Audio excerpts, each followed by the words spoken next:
আসসালামু আলাইকুম সম্মানিত দর্শকবৃন্দ।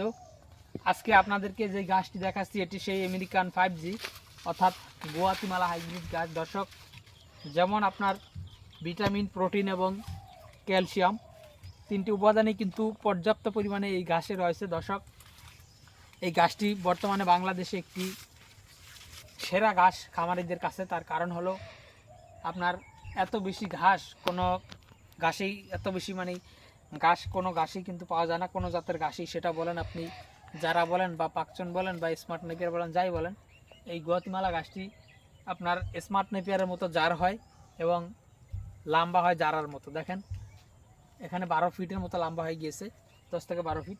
ভিতরেরটা আরও বেশি হয়েছে, এখানে যেহেতু পরে লাগানো, ওদিকেরটা আরও অনেক আগে লাগানো, সে কারণে ভিতরটা কিন্তু অনেক বেশি লম্বা রয়েছে, 12 ফিটেরও বেশি লম্বা হবে ভিতরে। আমি যদি একটু যে আপনাদেরকে দেখেন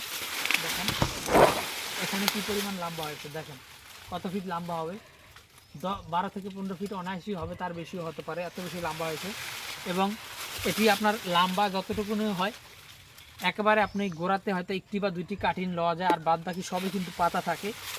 আর অনেক বেশি পাতা হওয়ার কারণেই কিন্তু গরু ছাগল বেশি খায়। দর্শক, আপনারা এর আগে আমরা স্মার্ট নেপিয়ার ঘাসের যে ভিডিও দেখিয়েছিলাম সেখানে দেখিয়েছি যে স্মার্ট নেপিয়ারের পাতা বেশি হওয়ার কারণে এটা গরু ছাগল বেশি খায়।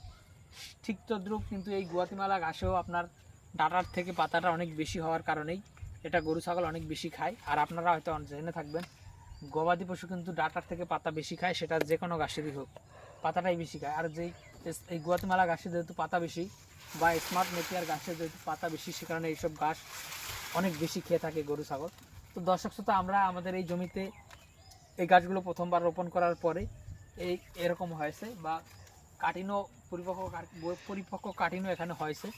তো দর্শক, আমাদেরকে অনেক ভাই ফোন করে এই ঘাসের কাটিন চান, বিশেষ করে বর্তমানে অন্যান্য ঘাসের থেকে এই গুয়াতিমালা ঘাসের জন্যই বেশি লোক দেখি ফোন করে থাকেন। সেক্ষেত্রে অবশ্যই আমরা এই ঘাসের কাটিন আপনাদেরকে দিতে পারবো। পাশাপাশি দেখেন এখানে আমরা কাটিনগুলো লাগিয়ে চারা করেছি। কাটিন যেহেতু অনেক মিস হয়, অর্থাৎ মারা যায় বা জার্মিনেশন কম হয়, সে কারণে আমরা কিন্তু বীজতলা করে চারা করে কাস্টমারদেরকে চারা দিচ্ছি। চারা কিন্তু আপনার 100 চারা রোপণ করলে 100 চারাই কিন্তু হবে, আর 100 কাটিন রোপণ করলে আপনার সেখানে কিন্তু 50টা গাছ হতে পারে বা তার থেকে কমও হতে পারে। এই কাটিন রোপণ করলে কিন্তু গ্যারান্টি দিতে পারবো না, তবে যদি চারা নেন গ্যারান্টি দিতে পারবো। আপনি যদি চারাটা লাগানোর পরে একবার বা দুইবার পানি দিয়ে দেন তাহলেই কিন্তু চারা কিন্তু জমিতে হয়ে যাবে। তো দর্শক, আপনি যদি এই গুয়াতিমালা ঘাসের চারা অথবা গুয়াতিমালা ঘাসের কাটিন দুইটার যে কোনো একটাই সংগ্রহ করতে চান, তাহলে অবশ্যই আমাদের স্ক্রিনে দেওয়া নম্বরে আমাদের সাথে যোগাযোগ করবেন। সকলকে অসংখ্য ধন্যবাদ।